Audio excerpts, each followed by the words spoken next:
Adorno. Os pensadores. 2. Conceito de iluminismo. Em parceria com Horkheimer. Desde sempre o iluminismo, no sentido mais abrangente de um pensar que faz progressos, perseguiu o objetivo de livrar os homens do medo e de fazer deles senhores. Mas, completamente iluminada, a Terra resplandece sob o signo do infortúnio triunfal. O programa do iluminismo era o de livrar o mundo do feitiço. Sua pretensão, a de dissolver os mitos e anular a imaginação, por meio do saber. Bacon, pai da filosofia experimental, já havia coligido as suas ideias diretrizes. Ele desprezava os adeptos da tradição que acreditam primeiro que outros sabem o que eles próprios não sabem, e, em seguida, que eles próprios sabem o que não sabem. Entretanto, a credulidade, a aversão à dúvida, a precipitação nas respostas, o pedantismo cultural, o receio de contradizer, a parcialidade, a negligência na pesquisa pessoal, zero fetichismo verbal, a tendência a dar-se por satisfeito com conhecimentos parciais, essas e outras causas semelhantes impediram que o entendimento humano fizesse um casamento feliz com a natureza das coisas de fora. Em vez disso, as alcoviteiras de sua ligação a conceitos fúteis e experimentos não planejados. É fácil imaginar os frutos e a prole de uma união tão gloriosa. A impressora, invenção grosseira. O canhão, que já era prefigurado. A bússola, que até certo ponto já era conhecida anteriormente. Que mudanças não produziram essas três? A primeira, no estado da ciência, a outra, no da guerra, a terceira, no das finanças, do comércio e da navegação. E foi só por acaso, repito, que se deu de encontro com essas invenções. Portanto, não há dúvida alguma de que a superioridade do homem reside no saber. Nele estão guardadas muitas coisas, que os reis com todos os seus tesouros não podem comprar, sobre as quais não se impõe o seu mando, das quais seus informantes e alcaguetes não dão notícia alguma, cujas terras de origem não podem ser alcançadas pelos veleiros dos seus navegantes e descobridores. Hoje, não passa de simples opinião nossa, a de que dominamos a natureza. Estamos submetidos a seu jugo. Porém, se nos deixássemos guiar por ela na invenção, nós a teríamos, na praxis, a nosso mando. Apesar de alheio à matemática, Bacon captou muito bem o espírito da ciência que se seguiu a ele. O casamento feliz entre o entendimento humano e a natureza das coisas, que ele tem em vista, é patriarcal. O entendimento, que venceu a superstição, deve ter voz de comando sobre a natureza desenfeitiçada. Na escravização da criatura ou na capacidade de oposição voluntária aos senhores do mundo, o saber que é poder não conhece limites. Esse saber serve aos empreendimentos de qualquer um, sem distinção de origem, assim como, na fábrica e no campo de batalha, está a serviço de todos os fins da economia burguesa. Os reis não dispõem sobre a técnica de maneira mais direta do que os comerciantes. O saber é tão democrático quanto o sistema econômico juntamente com o qual se desenvolve. A técnica é a essência desse saber. Seu objetivo não são os conceitos ou imagens nem a felicidade da contemplação, mas o método, a exploração do trabalho dos outros, o capital. Por sua vez, as inúmeras coisas que, segundo Bacon, ainda são guardadas nele não passam de instrumentos. O rádio, enquanto impressora sublimada, o avião de combate, enquanto artilharia eficaz, o telecomando, enquanto bússola de maior confiança. O que os homens querem aprender da natureza é como aplicá-la para dominar completamente sobre ela e sobre os homens. Fora disso, nada conta. Sem escrúpulos para consigo mesmo, zero iluminismo incinerou os últimos restos da sua própria consciência de si. Só um pensar que faz violência a si próprio é suficientemente duro para quebrar os mitos. Diante do triunfo atual do tino para os fatos, até mesmo o credo nominalista de Bacon seria suspeito de ser ainda uma metafísica e cairia sob o veredito de futilidade que ele próprio pronunciou contra a escolástica. Poder e conhecimento são sinônimos. A felicidade estéril, provinda do conhecimento, é lasciva tanto para Bacon como para Lutero. O que importa não é aquela satisfação que os homens chamam de verdade, o que importa é a operation, o proceder eficaz. O verdadeiro objetivo e serventia da ciência não reside nos discursos plausíveis, deleitantes, veneráveis, que fazem efeito, ou em quaisquer argumentos intuitivamente evidentes, mas sim no desempenho e no trabalho, na descoberta dos fatos particulares anteriormente desconhecidos que nos auxiliem e nos equipem melhor na vida. Portanto, nenhum mistério há de restar e, tampouco, nenhum desejo de revelação. O desenfeitiçamento do mundo é a erradicação do animismo. Xenófanes zomba dos muitos deuses, por serem eles semelhantes aos homens, que os produziram, no que estes têm de acidental e de pior, e a lógica mais recente denuncia as palavras em que se cunha a linguagem, como moedas falsas, que melhor seria se fossem substituídas por fichas neutras de um jogo. O mundo vira caos e a síntese é a salvação. Entre o animal totêmico, os sonhos de um visionário e a ideia absoluta, não cabe nenhuma diferença. Caminhando em busca da ciência moderna, os homens se despojam do sentido. Eles substituem o conceito pela fórmula, a causa pela regra e pela probabilidade. A noção de causa foi o último conceito filosófico a entrar no acerto de contas da crítica científica e, por ser o único que ainda comparecia perante a ciência, era por assim dizer a secularização mais tardia do princípio criador. Desde Bacon, um dos objetivos da filosofia era o de redefinir, em conformidade com o espírito do tempo, substância, qualidade, ação e paixão, ser e existência. Mas a ciência se safou, mesmo sem tais categorias. Elas ficaram para trás, como idolatria da velha metafísica. E, mesmo no tempo dessa última, já eram elas mementos de entidades e potências do antepassado, que tinham, nos mitos, vida e morte explicitadas e entrelaçadas. As categorias, nas quais a filosofia ocidental determinara sua eterna ordem da natureza, marcavam os lugares, antigamente ocupados por Oquinus e Perséfone, Ariadne e Nereu. As cosmologias pré-socráticas fixam um momento de transição. A umidade, o indiferenciado, o ar, o fogo, nelas tratados como material primitivo da natureza, são justamente sedimentações meramente nacionalizadas da visão mítica do mundo. Assim como as imagens da criação a partir do rio e da terra, imagens que chegaram do Nilo até os gregos, tornaram-se aqui princípios ilusoísticos, elementos. Assim também a profusa ambiguidade dos demônios míticos se espiritualizou nas formas puras das essências ontológicas. Pelas ideias platônicas, o logos filosófico finalmente também toma conta dos deuses patriarcais do Olimpo. Mas, reconhecendo as antigas potências na herança platônico-aristotélica da metafísica, o iluminismo combateu a pretensão à verdade dos universais, como superstição. Ele julga haver ainda, na autoridade dos conceitos universais, o medo dos demônios, por meio de cujas imagens os homens procuravam, no ritual mágico, influir na natureza. A partir de agora, a matéria deverá finalmente ser dominada, sem apelo a forças ilusórias que a governem ou que nela habitem, sem propriedades ocultas. O que não se ajusta às medidas da calculabilidade e da utilidade é suspeito para o iluminismo.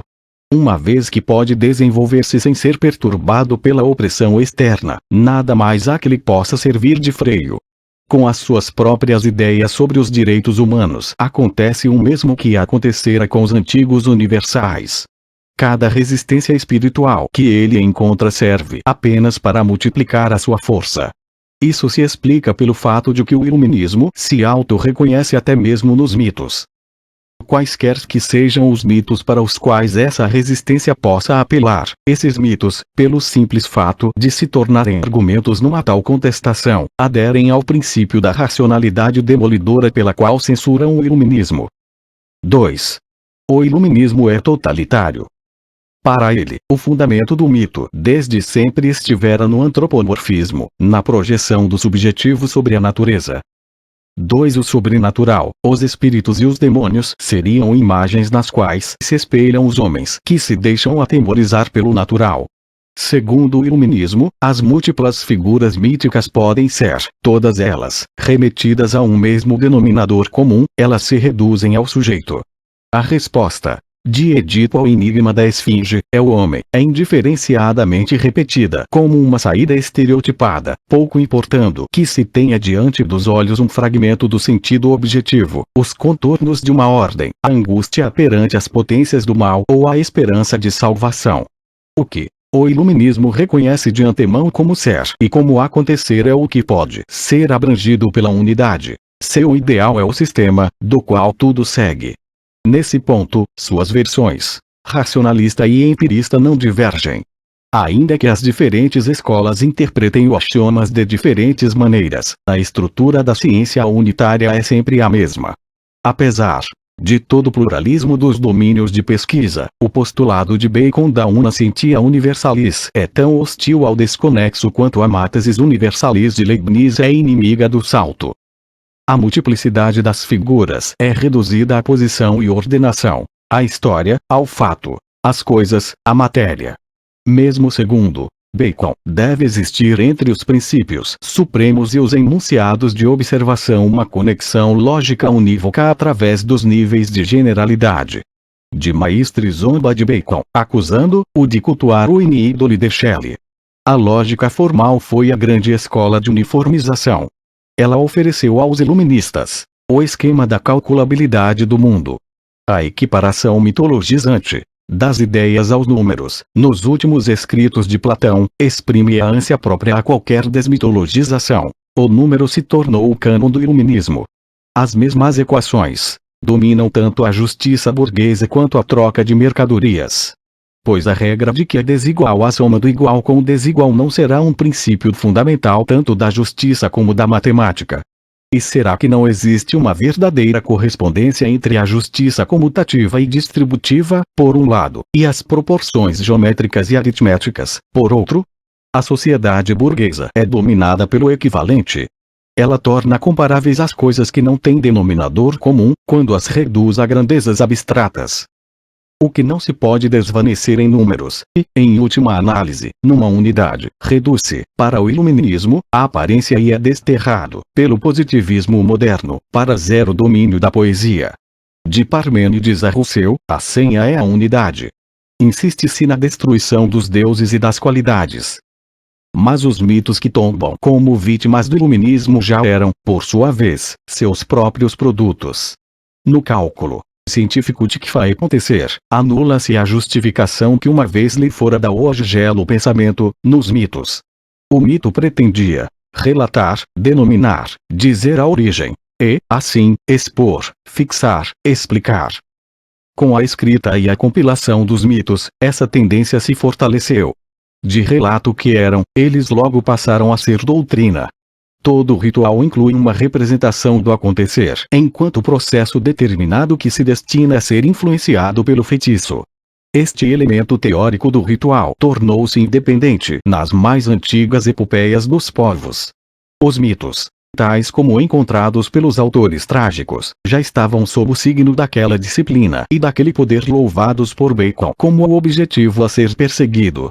Em lugar dos deuses e demônios locais, aparecem o céu e a sua hierarquia. Em lugar das práticas de conjuração do feiticeiro e da tribo, surgem os sacrifícios de vários níveis hierárquicos e o trabalho dos escravos mediatizado pelo mundo. As divindades olímpicas não são mais imediatamente idênticas aos elementos, elas os significam. Em Homero, Zeus preside o céu diurno, Apoio guia o sol, Hélio e Eus já derivam para o alegórico. Os deuses se separam dos elementos materiais como suas essências. Desde então, o ser se decompõe, por um lado, em logos que, com o progresso da filosofia, se comprime na mônada, num mero ponto de referência, e, por outro lado, na massa de todas as coisas e criaturas lá fora. Uma única diferença, a diferença entre a própria existência e a realidade, absorve todas as outras. Sem que sejam respeitadas as diferenças, o mundo torna-se sujeito ao homem. Nesse ponto, concordam a história da criação judaica e a religião olímpica. E disse Deus: façamos o homem à nossa imagem, conforme a nossa semelhança. Domine ele sobre os peixes do mar, sobre as aves do céu, sobre os animais domésticos, os animais selvagens e todos os répteis que rastejam sobre a terra. Ó Zeus, Pai Zeus, é teu o domínio do céu e teu olhar se estende do alto a todos os feitos dos homens, os criminosos e os justos, e também a insolência dos animais, e o teu coração se compraz na retidão. Pois assim são as coisas, um espia imediatamente, o outro, mais tarde. E, ainda que alguém consiga escapar e a ameaçadora fatalidade dos deuses não o atinja, essa fatalidade acaba todavia por cumprir-se infalivelmente, e inocentes têm que pagar pelo ato, seus filhos ou uma geração posterior. Perante os deuses subsiste apenas aquele que se submete sem restrições. O despertar do sujeito é pago pelo reconhecimento do poder como princípio de todas as relações. Em face da unidade de uma tal razão, a diferença entre Deus e o homem é reduzida àquela irrelevância que a razão já indicara resolutamente, desde a mais antiga crítica homérica. O Deus Criador e o Espírito Ordenador são iguais entre si enquanto senhores da natureza. No homem, o seu ser feito à imagem de Deus consiste na sua soberania sobre o que existe, no seu olhar de Senhor, no comando. O mito passa a ser iluminação e a natureza, mera objetividade. O preço que os homens pagam pela multiplicação do seu poder é a sua alienação daquilo sobre o que exercem o poder. O iluminismo se relaciona com as coisas assim como o ditador se relaciona com os homens. Ele os conhece, na medida em que os pode manipular. O homem de ciência conhece as coisas, na medida em que as pode produzir. E assim que o ente das coisas venha a ser para ele. Na modificação, a essência das coisas se revela como já sendo desde sempre a mesma, como substrato de dominação. Essa identidade constitui a unidade da natureza. Nem ela nem, tampouco a unidade do sujeito eram pressupostas pela conjuração mágica.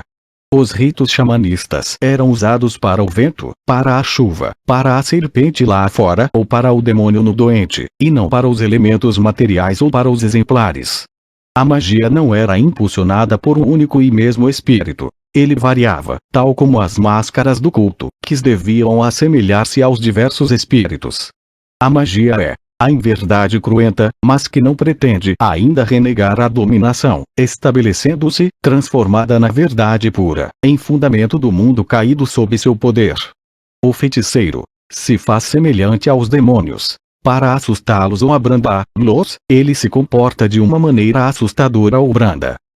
Embora seu ofício fosse o da repetição, ele ainda não se proclamara feito à imagem da força invisível, tal como faz o civilizado, para o qual, então, os modestos campos de caça se aviltam, convertendo-se num cosmo unitário, no conjunto de todas as possibilidades de exploração. Só na medida em que é essa imagem, o homem atinge a identidade do si mesmo, que não se pode perder na identificação com um ou outro, mas que toma posse de si de uma vez por todas como uma máscara impenetrável. Essa é a identidade do espírito, e seu correlato é a unidade da natureza, diante da qual sucumbe a riqueza das qualidades. A natureza desqualificada torna-se o material caótico de uma simples classificação, e o si mesmo todo-poderoso converte-se em mero ter, em identidade abstrata. Na magia, há representantes específicos.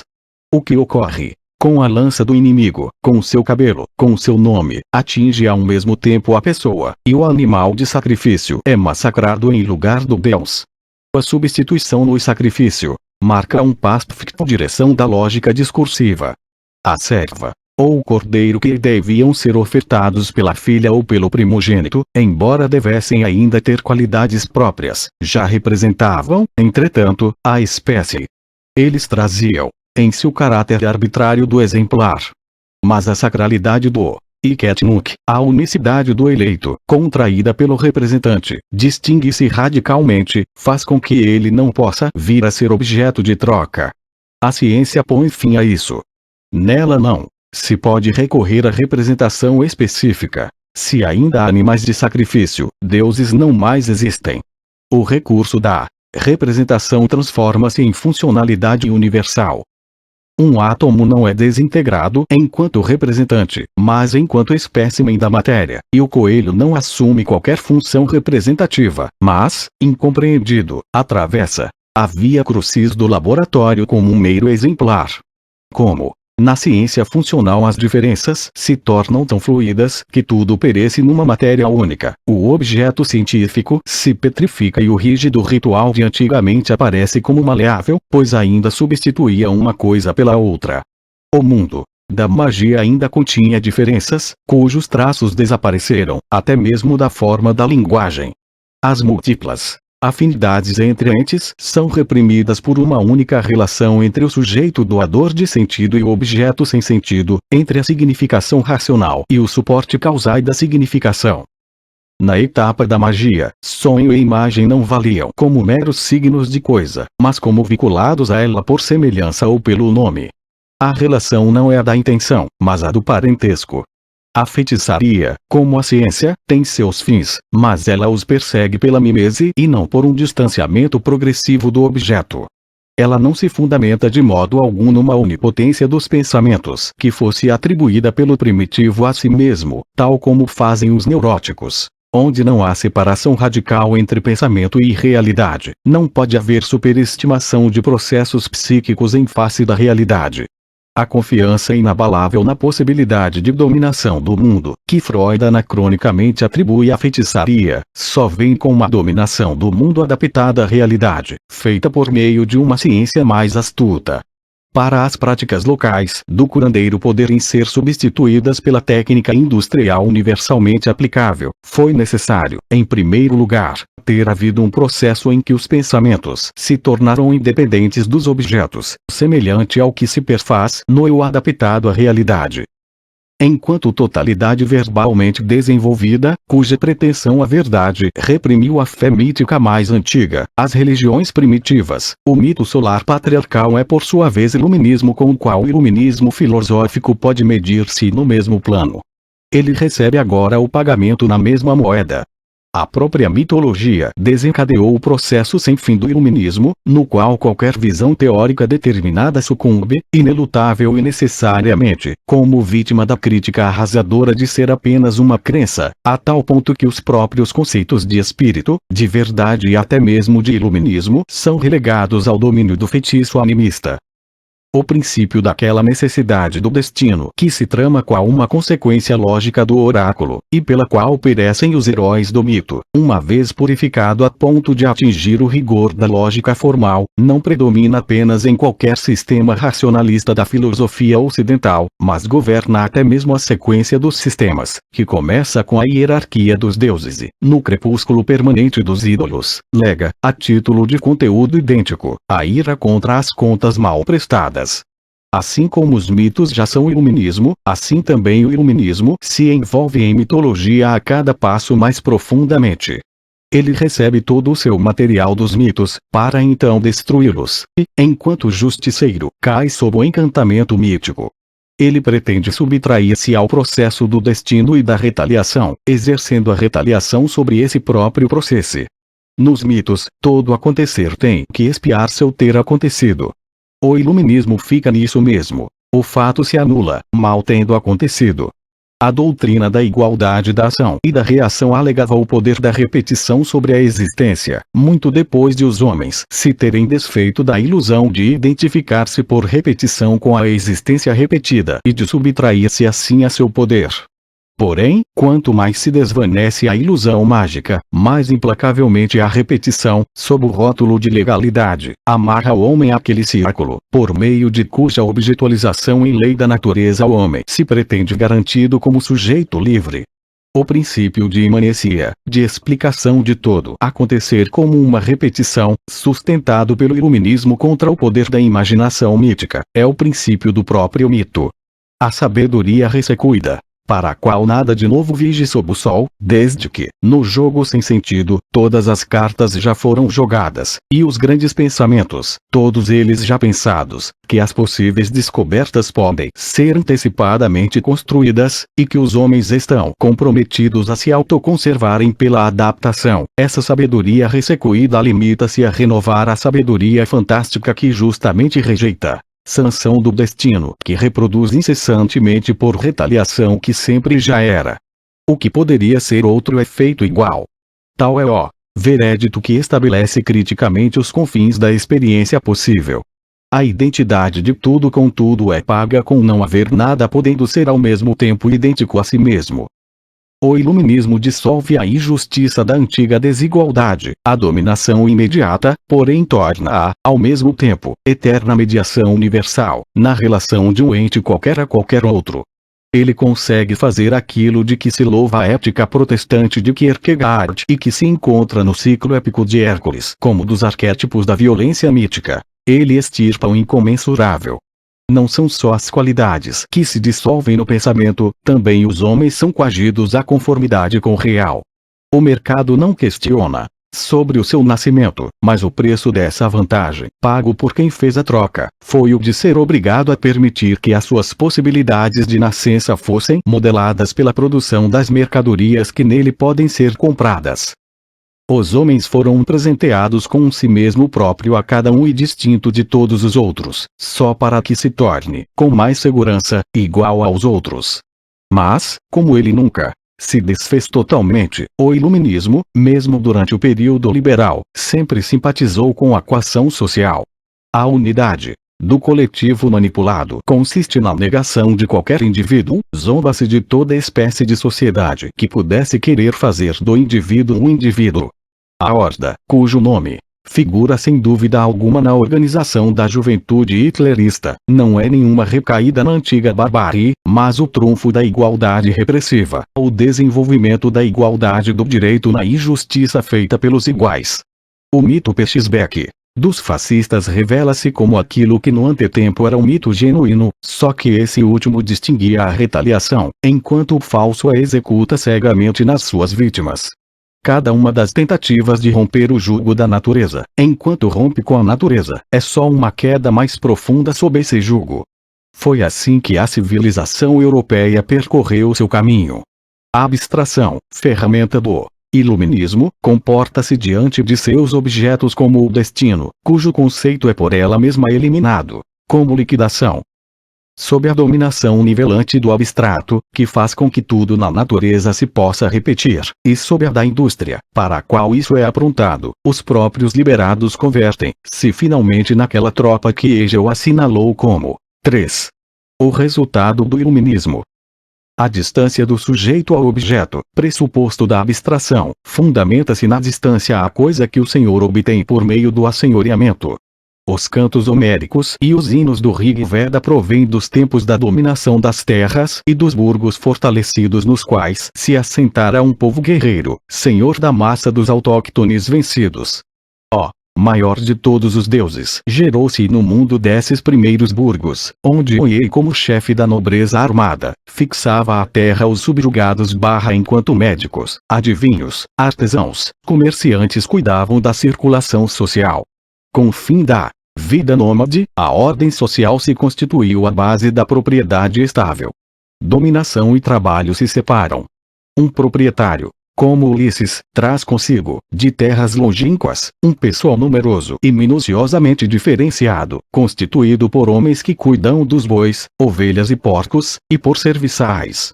À noite, tendo avistado do seu castelo campo iluminado por 1000 fogos, pode adormecer tranquilamente. Ele sabe que seus bravos serviçais velam para manter a distância aos animais selvagens e para afugentar os ladrões dos recintos confiados à sua guarda. A generalidade dos pensamentos, tal como a lógica discursiva desenvolve a dominação na esfera do conceito, erige-se sobre o fundamento da dominação na esfera da realidade. Na substituição da herança mágica, das antigas representações difusas, pela unidade conceitual, exprime-se a constituição da vida articulada pelo mando e determinada pelos homens livres. O si mesmo, que, com a sujeição do mundo, aprendeu a ordem e a subordinação, não tardou a identificar a verdade em geral com um pensar que dispõe, cujas firmes diferenciações são imprescindíveis para que possa subsistir. Com o feitiço mimético, o si mesmo transformou em tabu ao conhecimento que atinge efetivamente o objeto. Seu ódio se volta contra a imagem do antemundo vencido e contra a sua felicidade imaginária.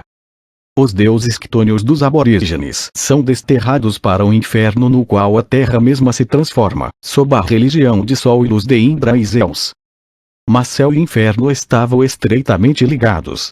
Assim, como o nome de Zeus convinha, em cultos que não se excluíam reciprocamente, tanto a um deus subterrâneo como a um deus de luz, assim como os deuses do Olimpo cultivam todo tipo de convivência com os quitônios, do mesmo modo as potências boas e más, a salvação e a perdição, não estavam isoladas uma da outra sem ambiguidades.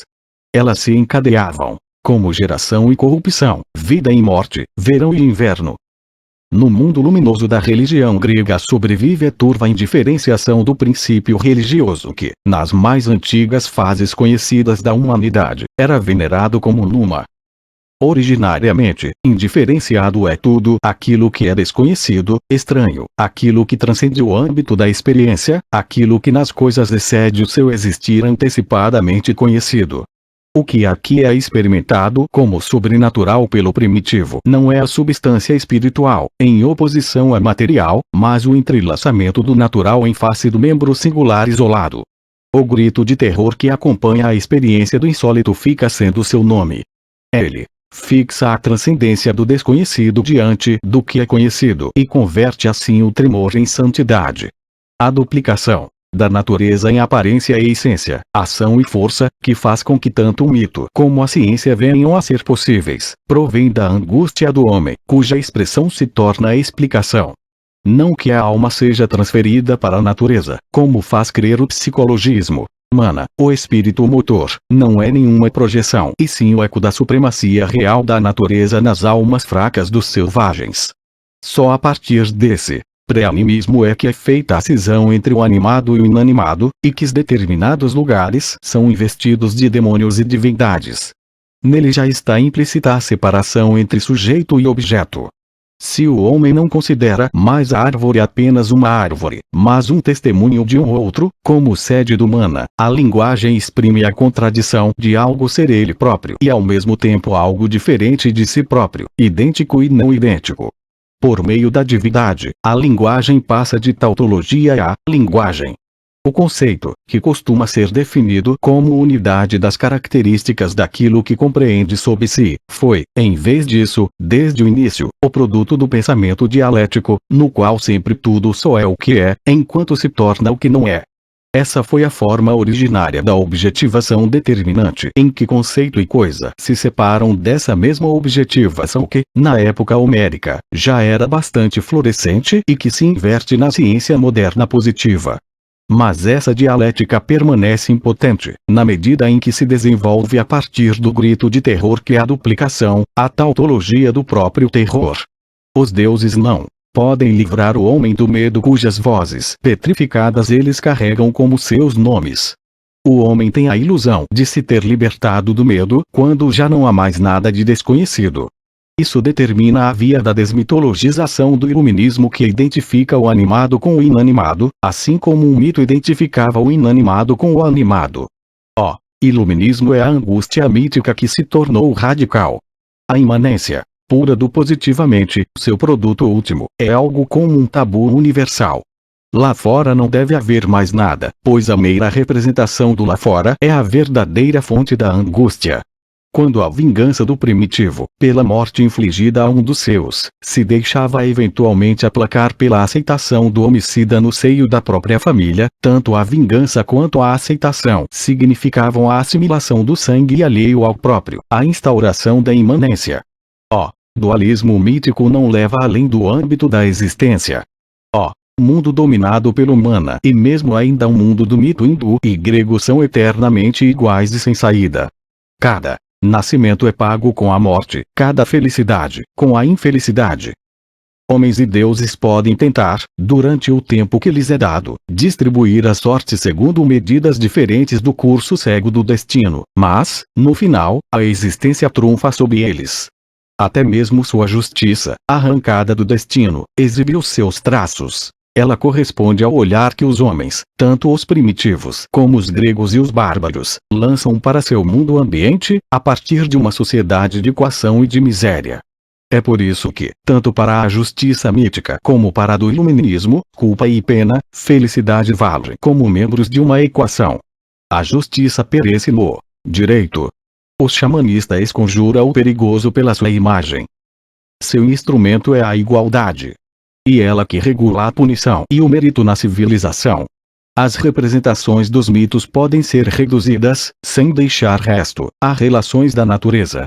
Assim, como a constelação dos Gêmeos e todos os outros símbolos de dualidade indicam o ciclo inelutável da natureza, que por sua vez tem o símbolo do ovo, do qual saiu, seu signo mais arcaico, da mesma maneira a balança na mão de Zeus, imagem sensível da justiça de todo o mundo patriarcal, remete à natureza nua.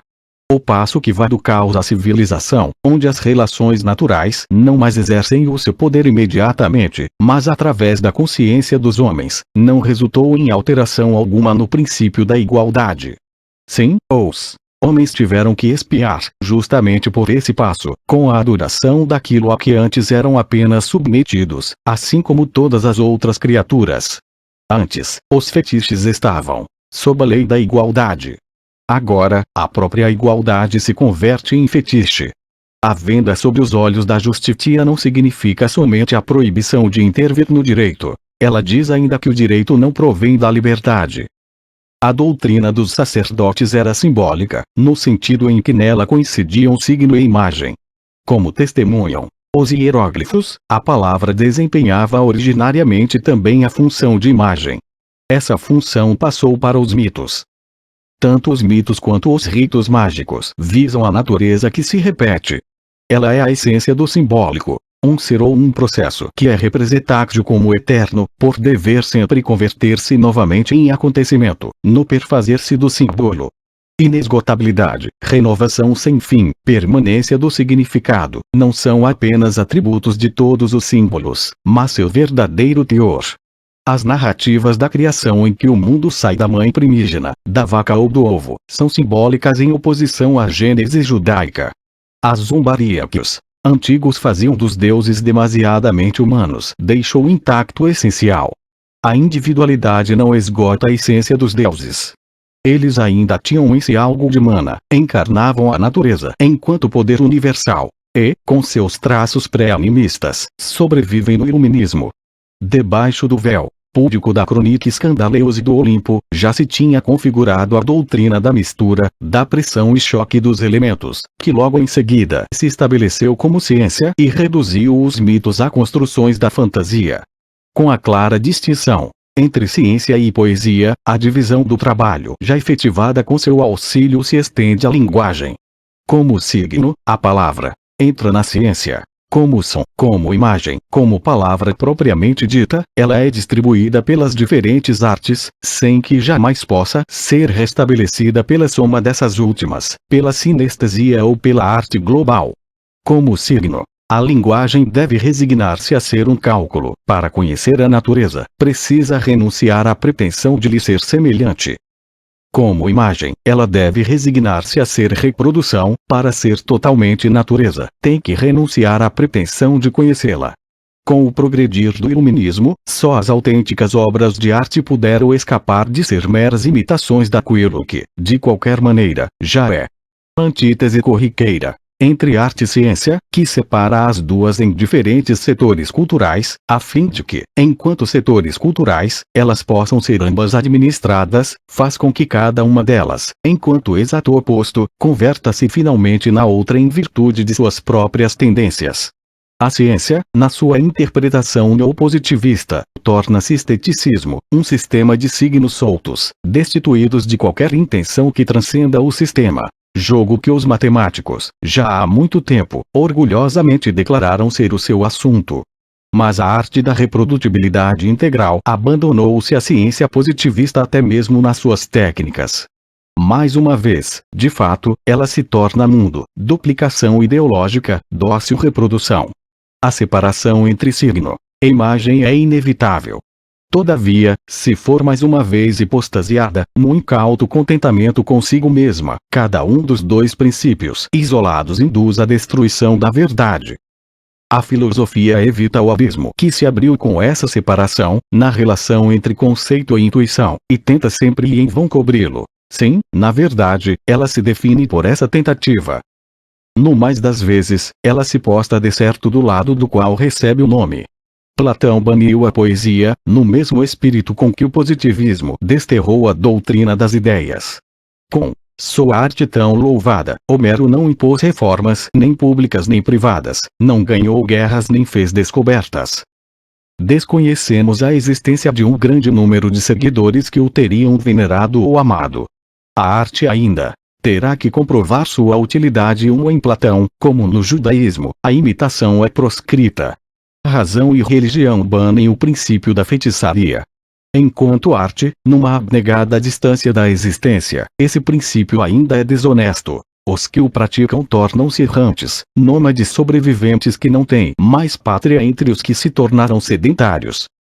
A natureza não deve mais ser influenciada por assemelhação, mas dominada pelo trabalho.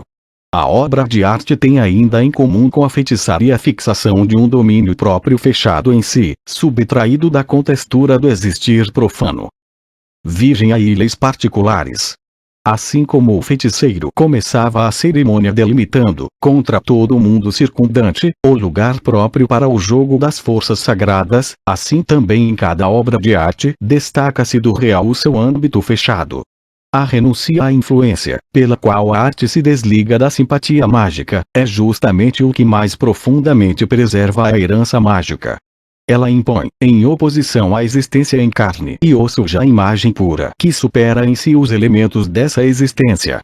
O sentido da obra de arte, a aparência estética, exige que ela seja aquilo em que se convertia, naquele feitiço do primitivo, o novo e terrificante acontecer, a aparição do todo no particular.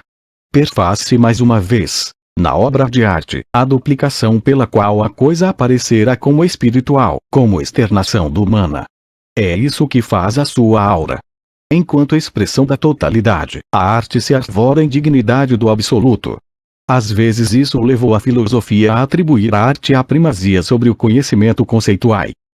Segundo Schelling, a arte começa onde o saber abandona o homem à sua sorte. Ela é, para Schelling, o modelo da ciência, que ainda está para chegar onde a arte já se encontra. A separação entre imagem e signo é, no sentido da sua doutrina, completamente superada por cada apresentação singular da arte. Raras vezes o mundo burguês mostrou abertura para uma tal confiança na arte. Quando ele restringia o saber, via de regra, isso acontecia não a fim de dar lugar à arte, mas sim à fé.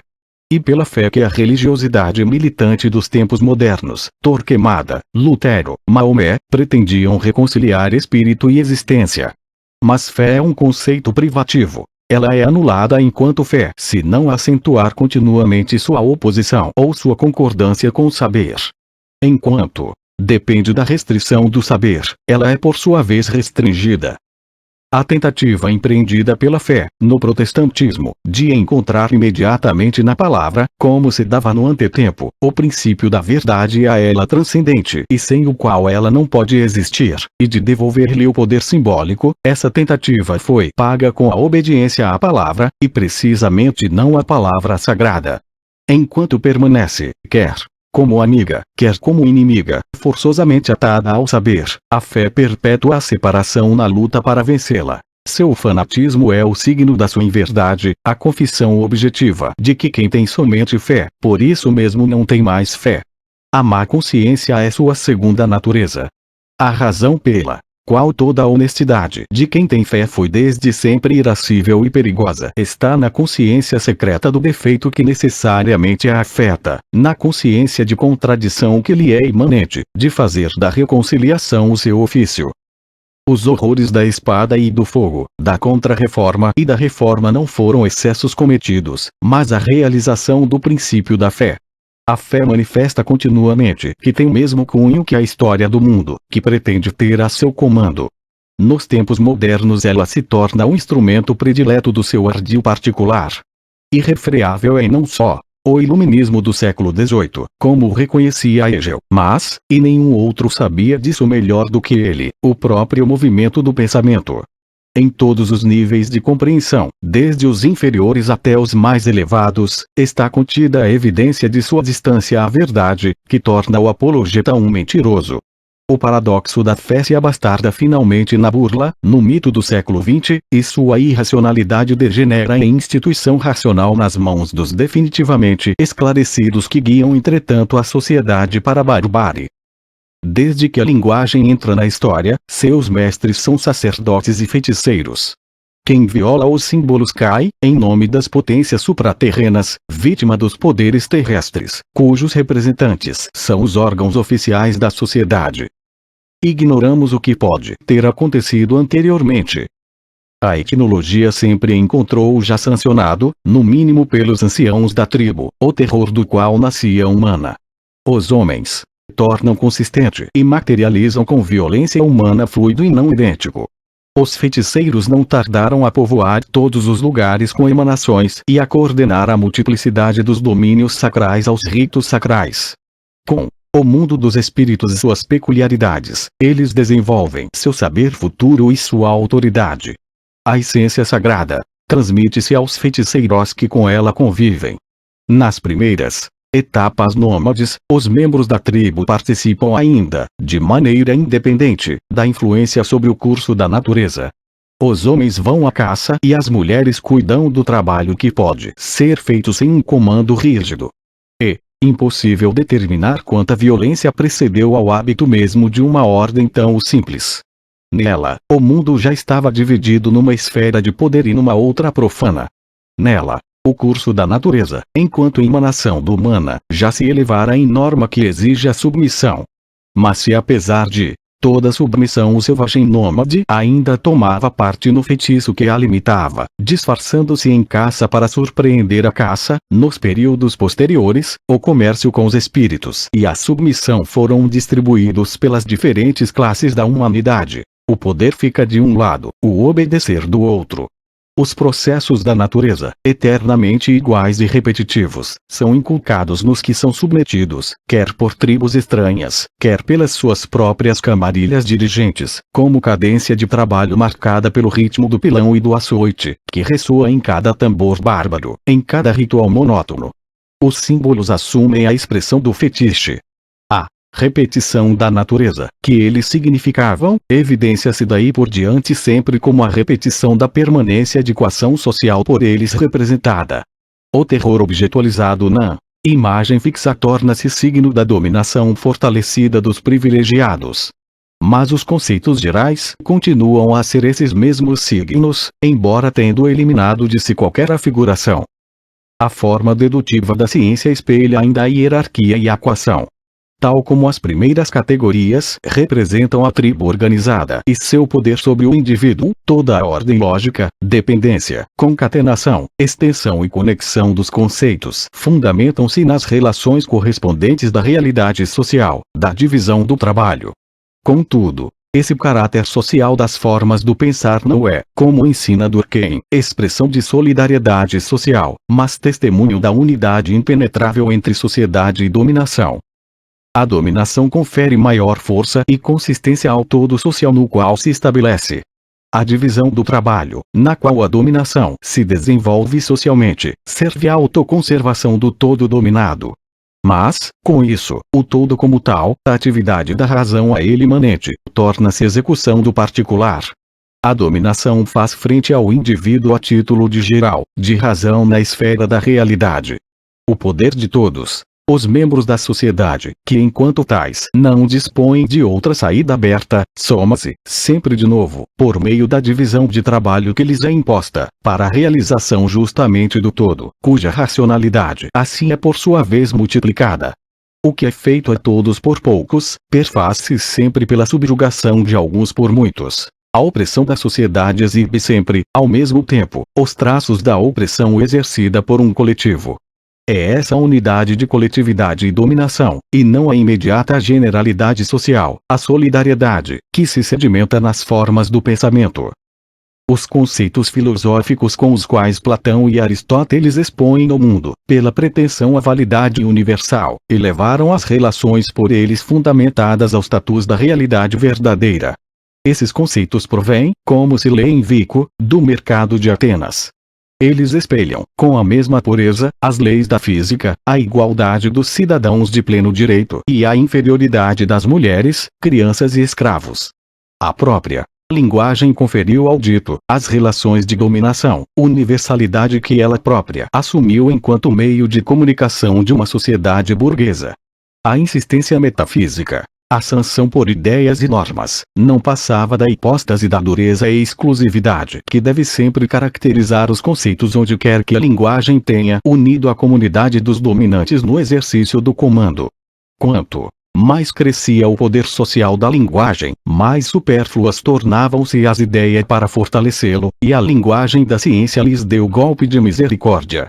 A sugestão, que tinha em si ainda algo do terror perante o fetiche, não se prendia à justificação consciente.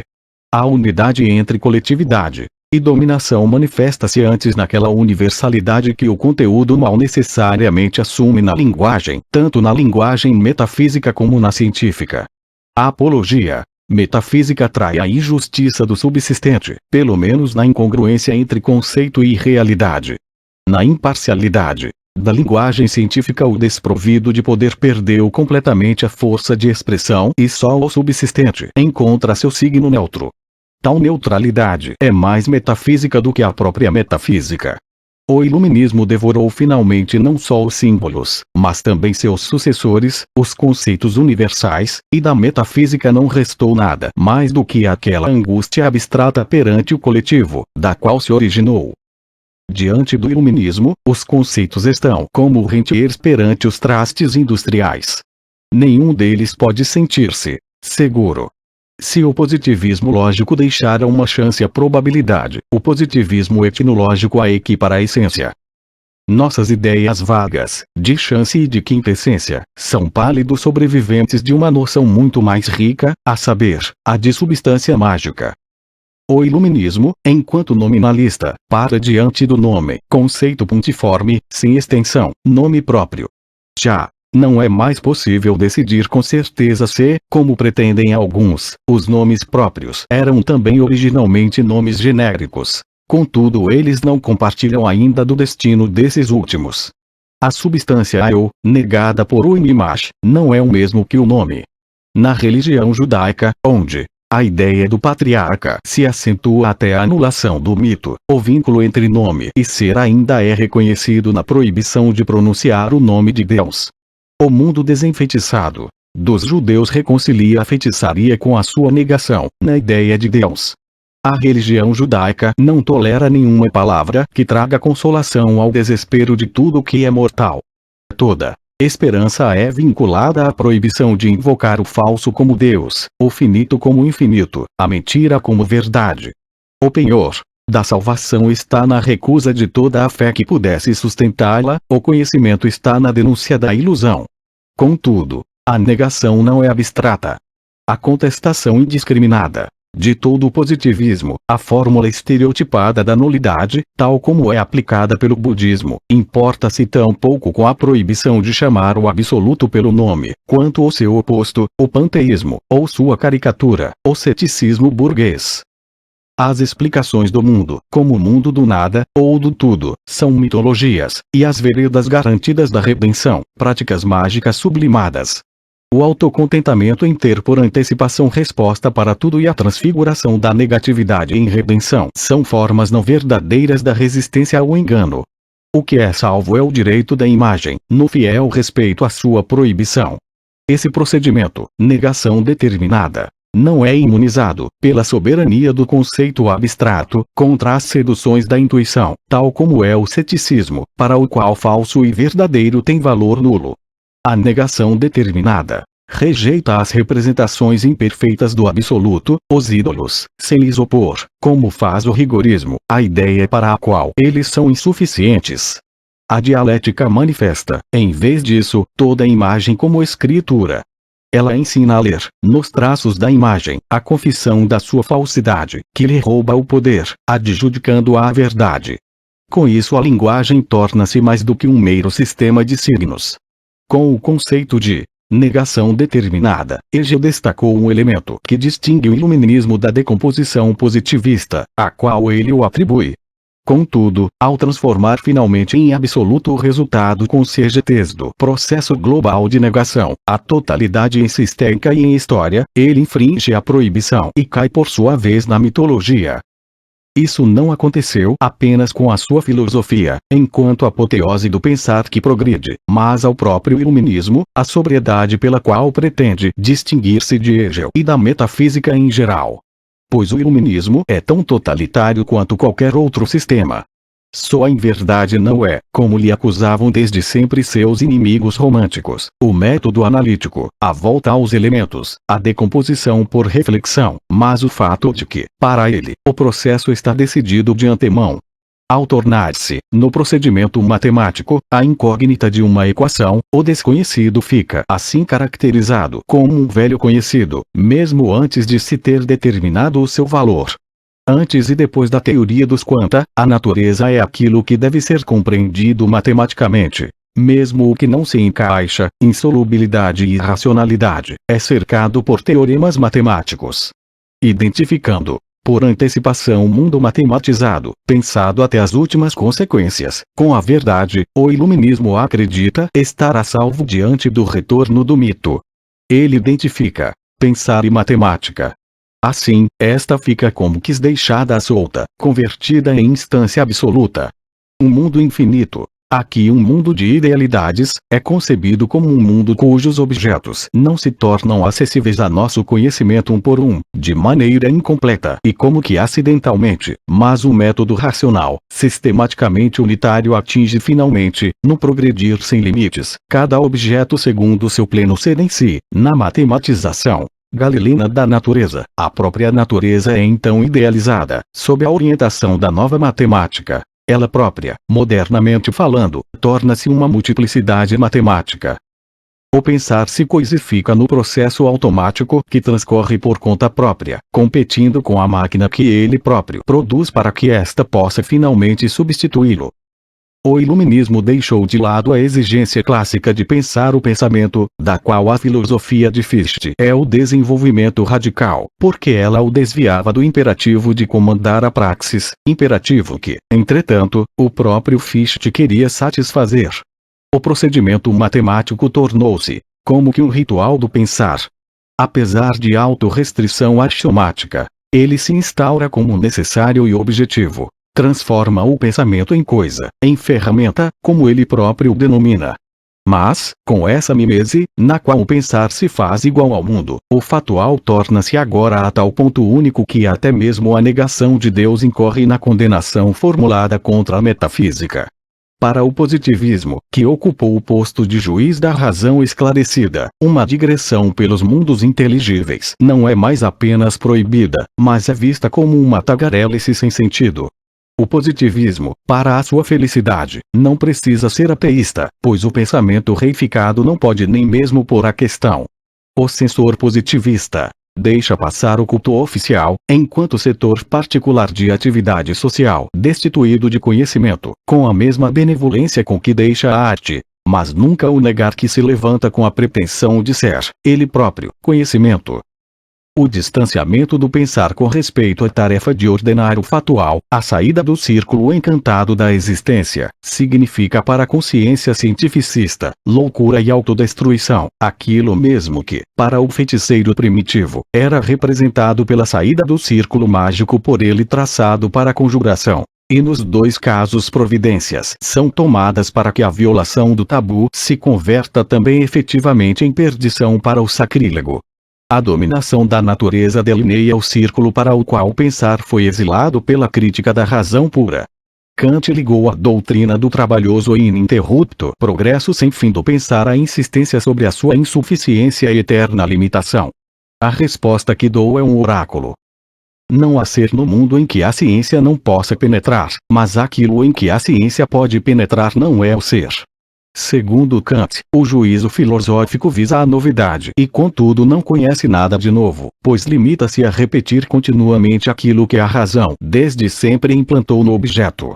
Mas, a esse pensamento, garantido nos diversos ramos da ciência em face dos sonhos de um visionário, é apresentada conta. A dominação mundial sobre a natureza vira-se contra o próprio sujeito pensante, dele nada mais resta do que justamente aquele eternamente idêntico eu penso que deve poder acompanhar todas as minhas representações.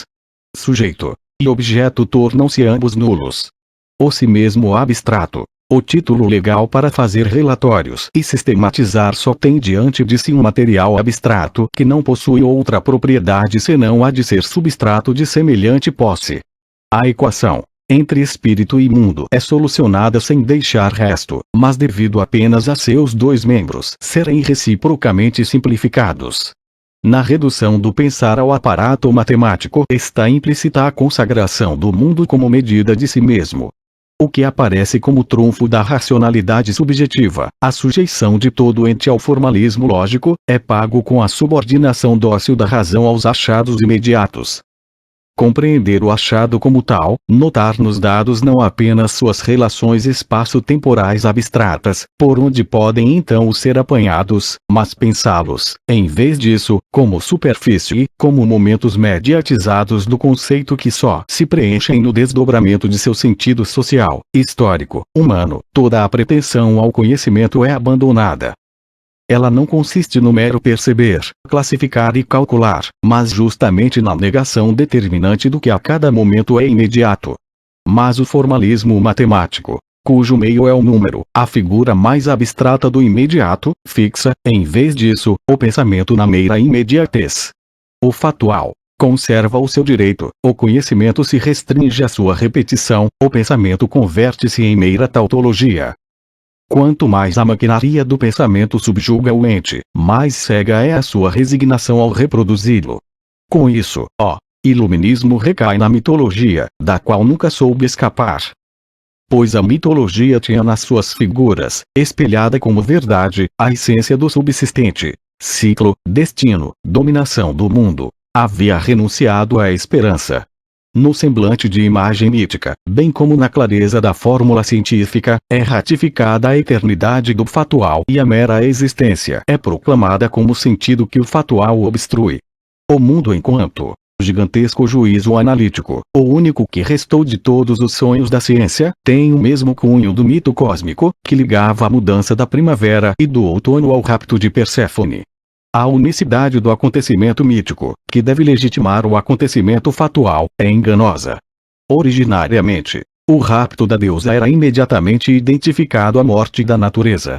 Repetia-se a cada outono, e nem mesmo a repetição era uma sucessão de acontecimentos separados, mas era, cada vez, o mesmo.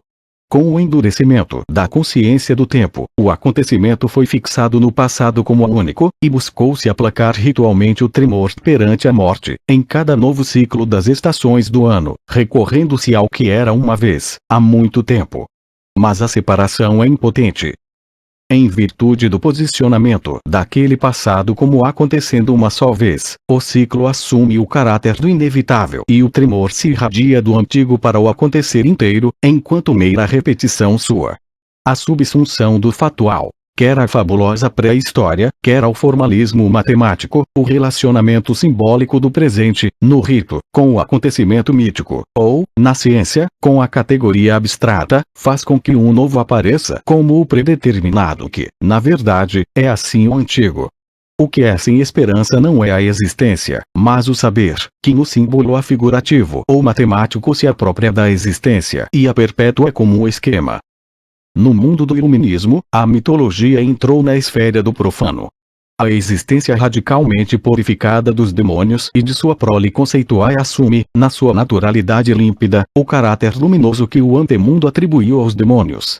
Sob o título de fato bruto, a injustiça social da qual ele se originam é hoje sacralizada como uma injustiça que se subtrai eternamente a investidas, assim como o curandeiro era sacrossanto, sob a proteção de seus deuses. A dominação não é paga apenas com a alienação do homem com respeito aos objetos dominados. Com a reificação do espírito, as próprias relações entre os homens foram enfeitiçadas, bem como as de cada um dos indivíduos consigo mesmo.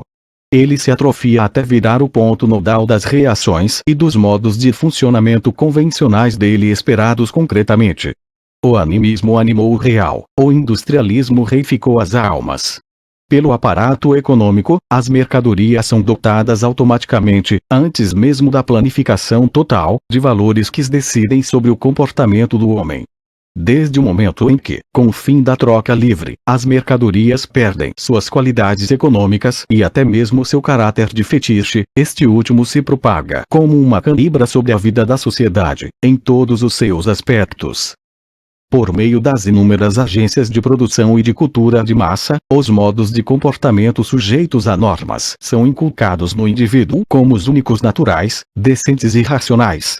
Ele só se determina ainda como coisa, como elemento estatístico, como sucesso ou failure. Sua medida é a autoconservação, a adaptação à objetividade bem ou mal sucedida das suas funções, e o modelo imposto para esta adaptação. Todo o restante, ideia e criminalidade, experimenta a força do coletivo que tudo vigia, desde a sala de aula até o sindicato. Todavia, mesmo o coletivo ameaçador pertence apenas à superfície enganosa sob a qual se albergam as potências que o manipulam na sua violência. Sua brutalidade, que mantém o indivíduo no seu lugar, representa tão pouco a verdadeira qualidade do homem quanto o valor com respeito à verdadeira qualidade dos objetos de uso.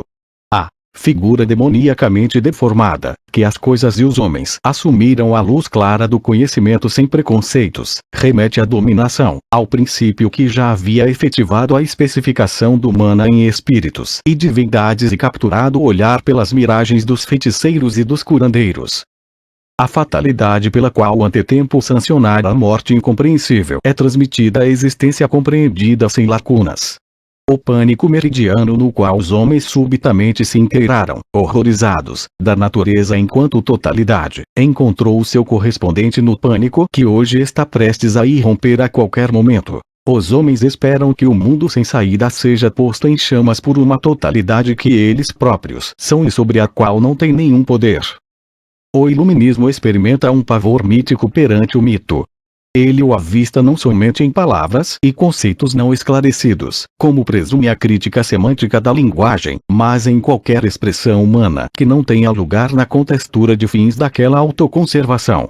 A proposição de Spinoza conatus seis et conservandi primum et unicum virtutis est fundamentum contém a verdadeira máxima de toda a civilização ocidental, na qual se aplacam as diferenças religiosas e filosóficas da burguesia, o si mesmo, que depois de todos os traços naturais terem sido metodologicamente eliminados como mitológicos, não devia mais ser nem corpo, nem sangue, nem a alma, nem mesmo o natural, constituiu, sublimado em sujeito transcendental ou lógico, o ponto de referência da razão, da instância legisladora do agir.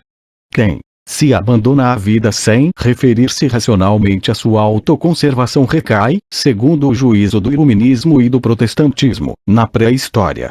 O impulso como tal seria mítico, assim como a superstição. Servir a um Deus que o si mesmo não postula é tão insensato como o vício da bebida. O progresso reservou para os dois o mesmo destino, a adoração e o afundamento no ser natural imediato. Ele amaldiçoou o esquecimento de si do pensamento assim como o do prazer. O trabalho social de cada indivíduo na sociedade burguesa é mediatizado pelo princípio do si mesmo. Deve restituir a uns o capital acrescido, a outros, a força para o mais trabalho. Porém, quanto mais longe chega o processo da autoconservação pela divisão burguesa do trabalho, mais ele força o autodespojamento dos indivíduos, que devem moldar-se, corpo e alma, ao aparato técnico. Isso é por sua vez levado em conta pelo pensamento esclarecido. Até mesmo o sujeito transcendental do conhecimento é finalmente suprimido, ao que parece, como última recordação da própria subjetividade, e substituído pelo trabalho, de tanto menor atrito, executado pelos mecanismos automáticos da ordem. A subjetividade se volatilizou na lógica das regras de jogo pretensamente arbitrárias para poder dispor de tudo com menos inibições ainda. O positivismo que finalmente não parou nem sequer diante do que é tecido pelo cérebro, no sentido literal, o próprio pensar, descartou a última instância pela qual a ação individual podia ser desligada da norma social. O processo técnico, no qual o sujeito se reificou depois de ter sido extirpado da consciência, é isento da plurivocidade do pensar mítico, bem como de todo e qualquer significar, pois a própria razão tornou-se mero instrumento auxiliar do aparato econômico que tudo abrange. Ela serve de ferramenta universal que se presta à fabricação de todas as outras, rigidamente dirigida para fins tão fatal como um manipular calculado com exatidão na produção material, cujo resultado para os homens escapa a qualquer computação. Realizou-se finalmente sua velha ambição, a de ser o puro órgão dos fins. A exclusividade das leis lógicas provém dessa univocidade da função, em última análise, do caráter coativo da autoconservação. Essa última se aguça cada vez mais na escolha entre sobrevivência e ruína, que ainda se reflete no princípio segundo o qual, de duas proposições contraditórias, só é possível que uma seja verdadeira e a outra falsa. O formalismo desse princípio, e da lógica inteira a cujo título ele se estabelece, provém da impenetrabilidade e do entrelaçamento dos interesses de uma sociedade, na qual a conservação das formas e a conservação dos indivíduos só coincidem acidentalmente. A expulsão do pensamento para fora da esfera da lógica ratifica, na sala de aula, a reificação do homem na fábrica e no escritório.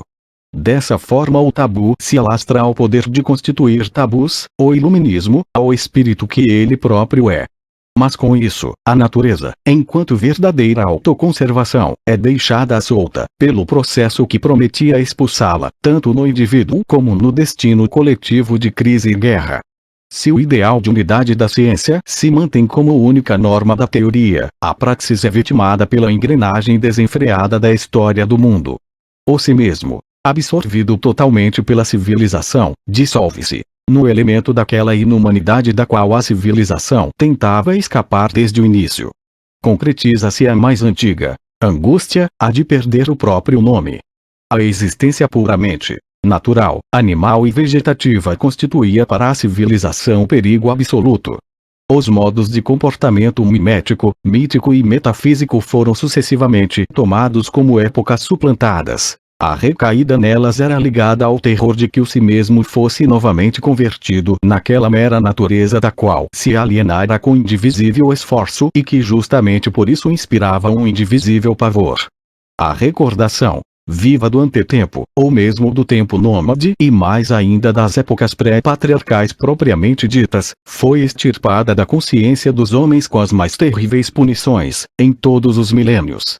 O espírito esclarecido substituiu. O fogo é a roda de tortura pelo estigma que estampou em toda a irracionalidade, desde que ela conduz à ruína.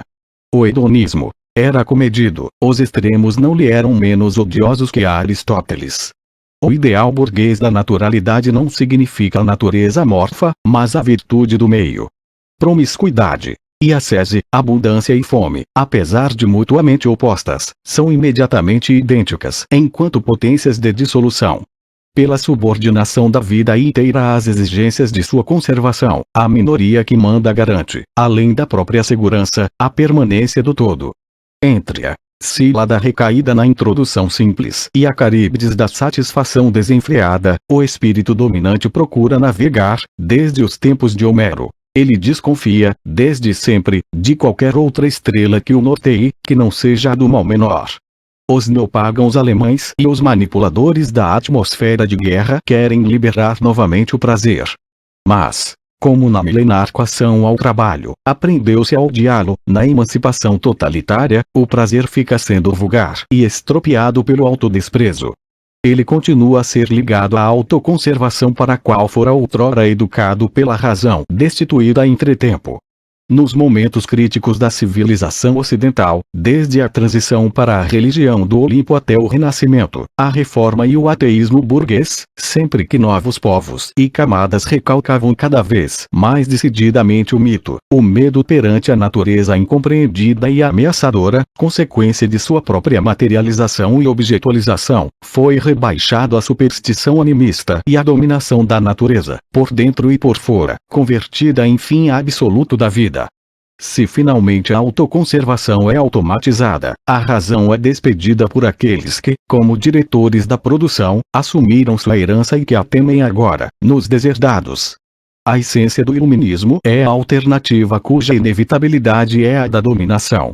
Os homens sempre tiveram que escolher entre sua própria submissão à natureza e a da natureza ao si mesmo. Com a propagação da economia mercantil burguesa. O horizonte obscuro do mito é iluminado pelo sol da razão calculadora, sob cujos raios gélidos amadurece a semente da nova barbárie. Coagido pela dominação, o trabalho humano desde sempre se distanciara do mito, em cujo círculo encantado recai sempre de novo sob a dominação. No relato homérico é preservado o entrelaçamento entre mito, dominação e trabalho. O 12º canto da Odisseia narra a passagem diante de sereias. Os chamariz era a tentação do perder-se no passado. Mas o herói que é submetido à tentação chegou à maioridade no sofrimento. Na variedade dos perigos mortais, nos quais ele se devia manter firme, a unidade de sua própria vida, a identidade de pessoa endureceu-se. Como água, terra e ar, separam-se para ele os reinos do tempo. Para ele, a maré do que era refluiu da roca do presente e o futuro nublado carrega o horizonte. O que Ulisses deixou atrás de si entrou no mundo das sombras. O si mesmo está ainda tão perto do mito do antetempo, de cujo seio se separou penosamente, que seu próprio passado vivido se converte para ele no antetempo mítico. Pela ordem firme do tempo ele procura um paliativo para isso.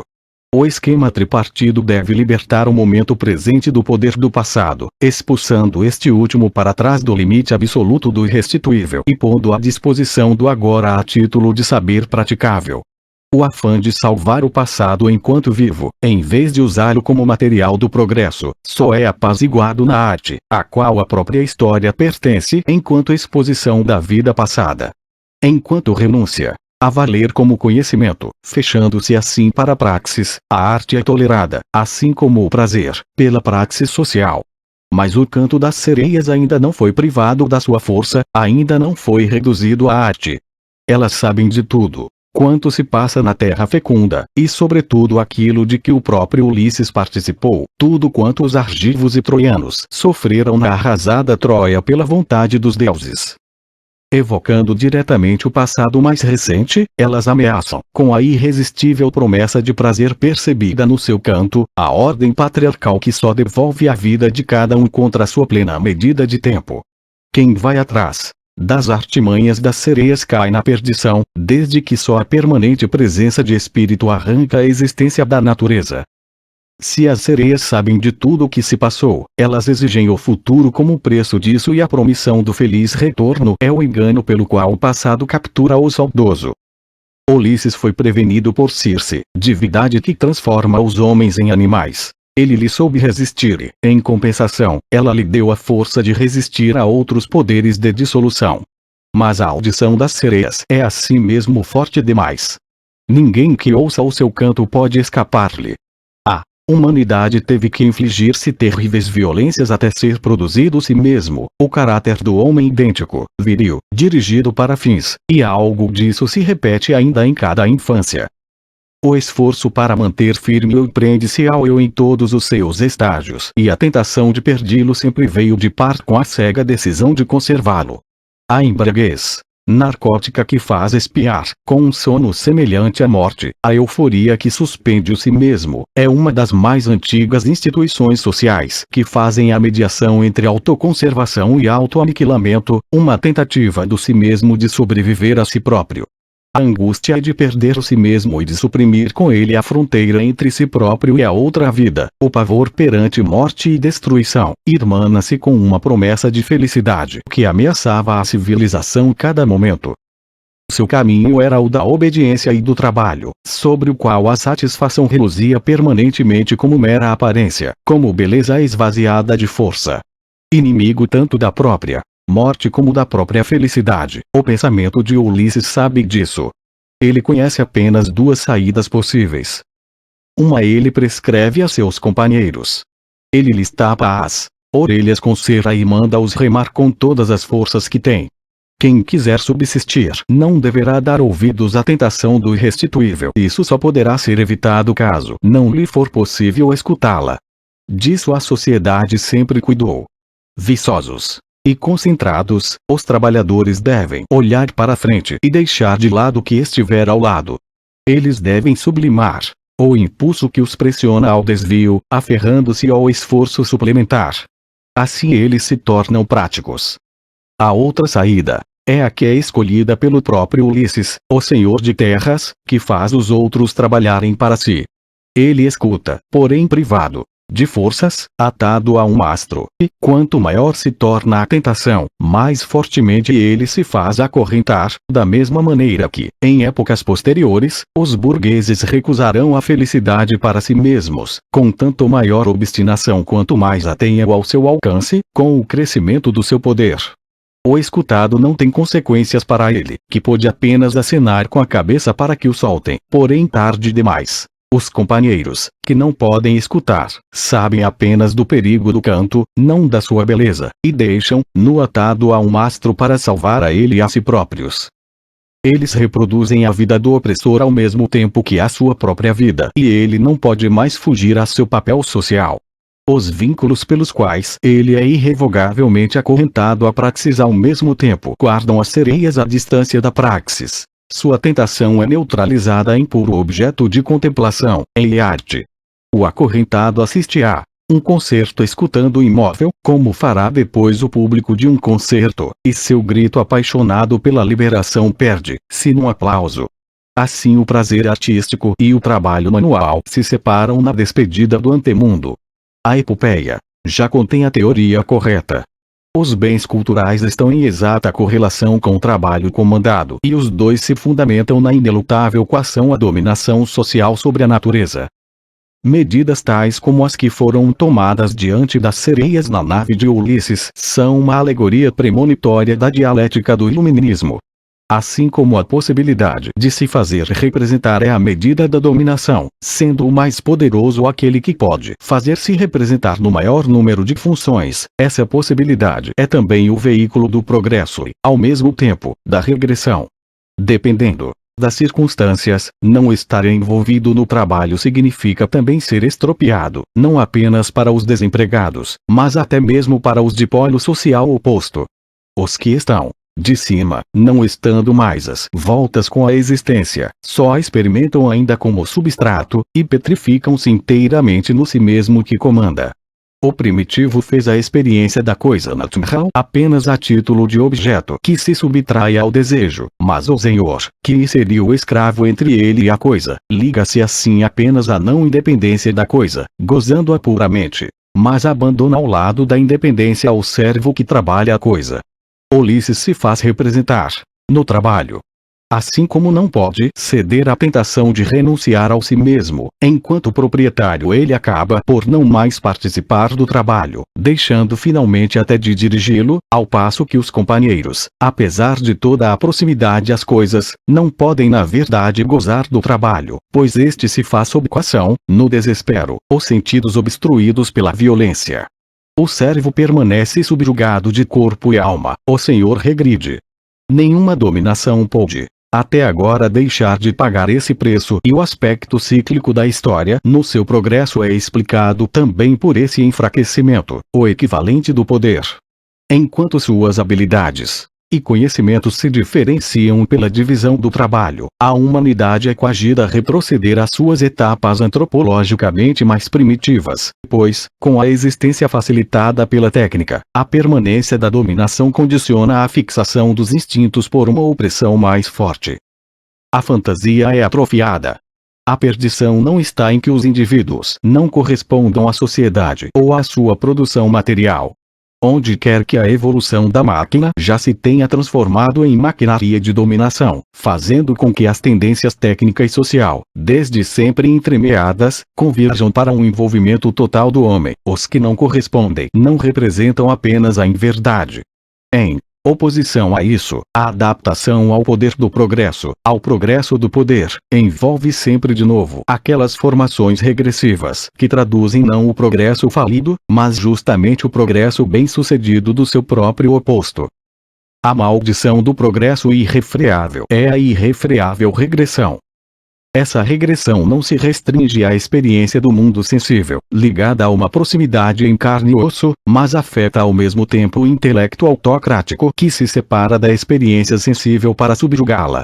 A uniformização da função intelectual, por força da qual se perfaz a dominação sobre os sentidos. A resignação do pensar à produção da unanimidade, significa um empobrecimento tanto do pensar como da experiência. A separação dos dois reinos importa em danos para ambos.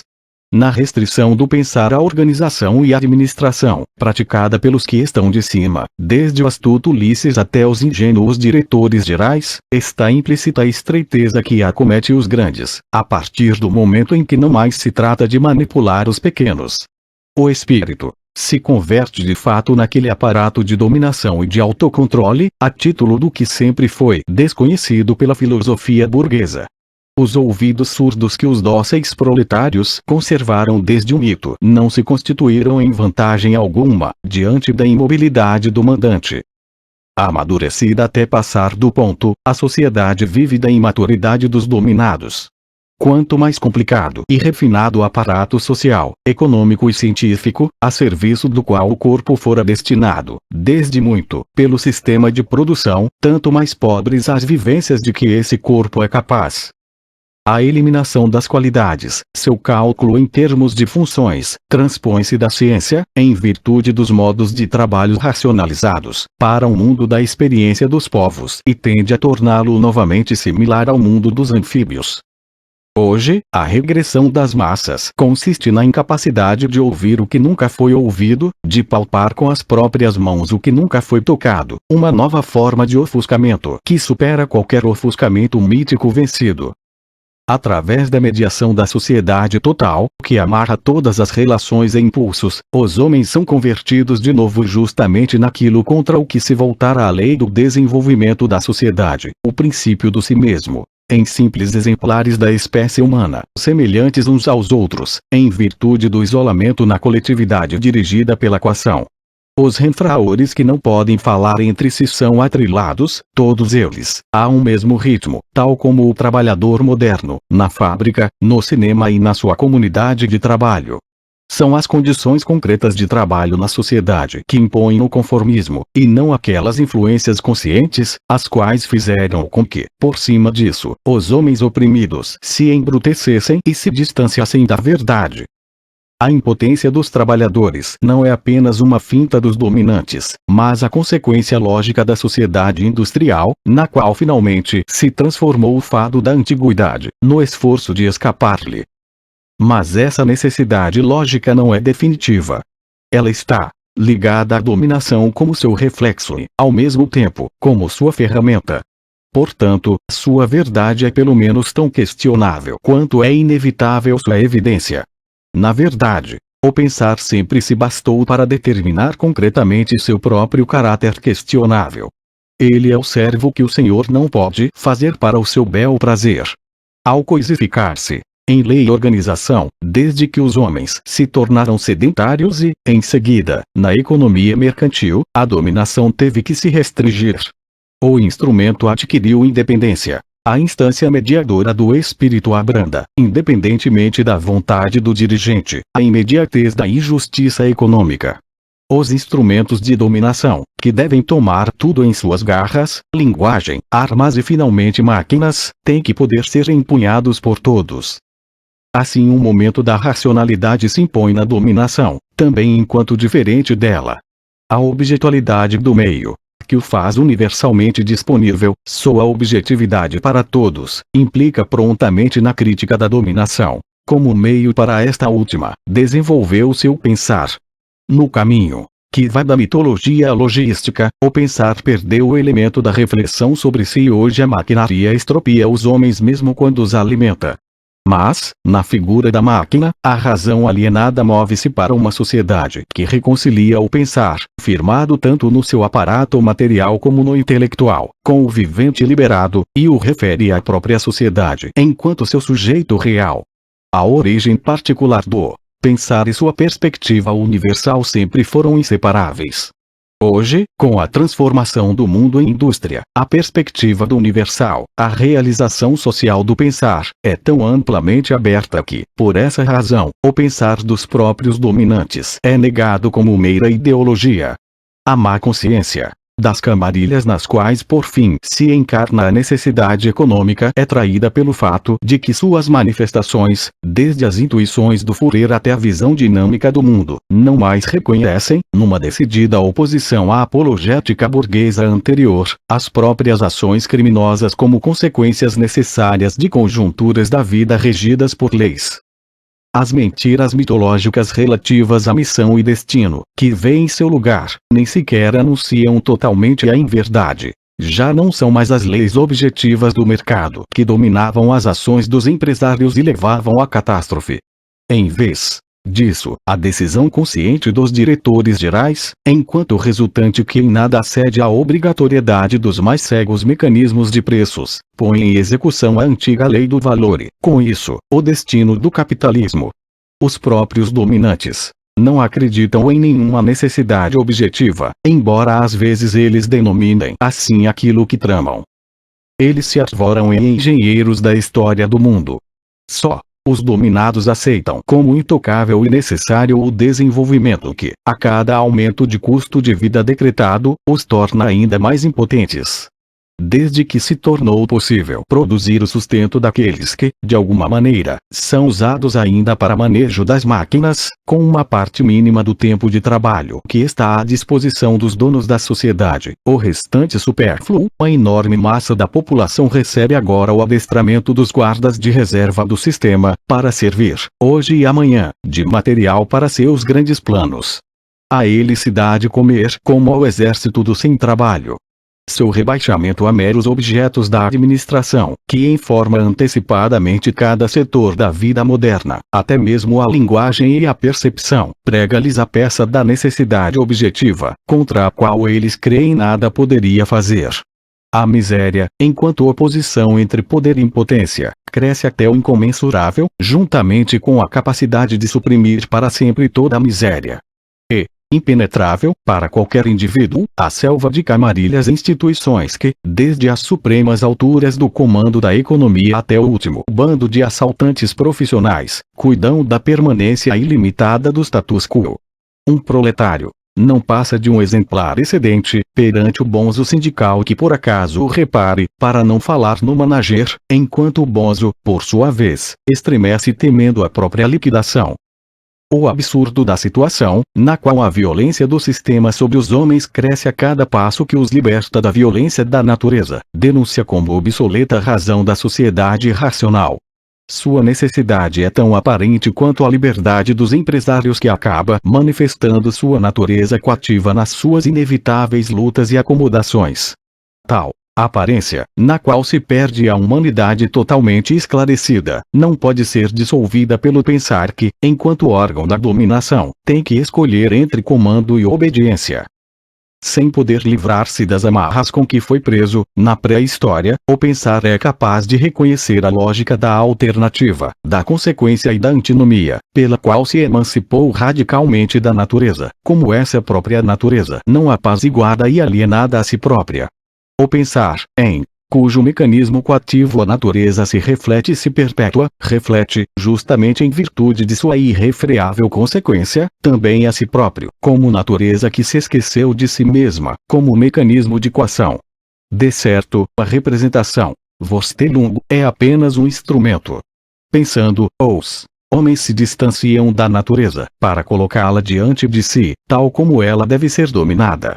Tal como a coisa, ferramenta material que é mantida e idêntica em diferentes situações e que separa assim um mundo, enquanto caótico, multilateral, dispar do mundo conhecido, uno, idêntico. O conceito é a ferramenta ideal que se ajusta às coisas no ponto em que elas podem ser apanhadas.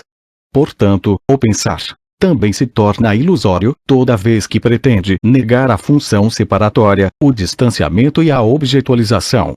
Toda unificação mística é apenas mais um engano, traço interno impotente da revolução aviltada. Mas, enquanto o iluminismo conserva seu direito contra qualquer hipótese de utopia e enuncia impassível a dominação enquanto ruptura, a cisão entre sujeito e objeto, cujo encobrimento é por ele proibido, converte-se em índice da verdade e de sua própria inverdade. O desterro da superstição sempre significou o progresso da dominação, ao mesmo tempo que seu desnudamento. O iluminismo É mais do que iluminismo, natureza que se torna perceptível na sua alienação.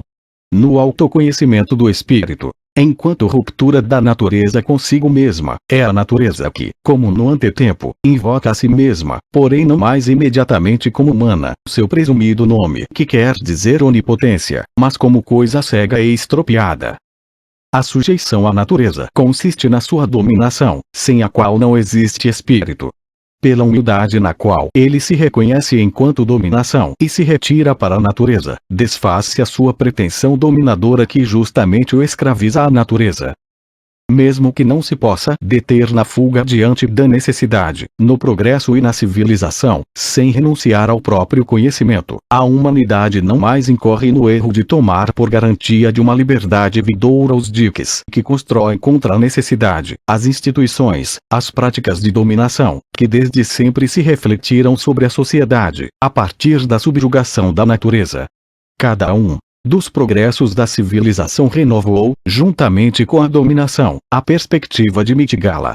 Contudo, enquanto a história real é tecida por um real sofrimento, que absolutamente não diminui na proporção em que crescem os meios para eliminá-lo, a concretização da perspectiva depende do conceito. Pois o conceito não se limita a distanciar, enquanto ciência, os homens da natureza, mas nos permite medir ainda a distância que eterniza a injustiça, justamente enquanto autorreflexo do pensamento que se mantém acorrentado, na forma da ciência, a cega tendência econômica.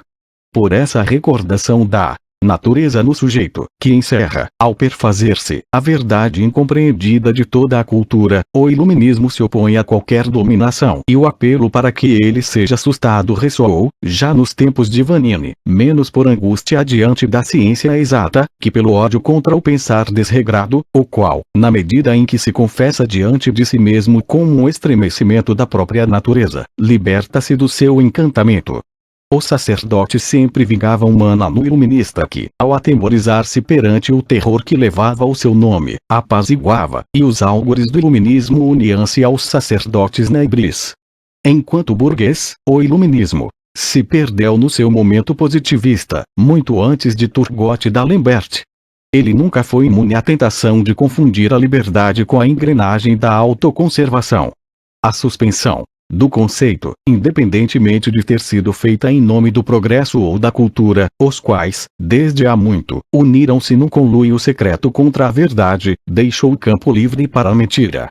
No mundo que se importava apenas em verificar os enunciados de relatórios e que guardava o pensamento, degradado à contribuição de grandes pensadores, como uma espécie de slogan caduco, nesse mundo, a mentira não podia mais distinguir-se da verdade neutralizada em bem cultural.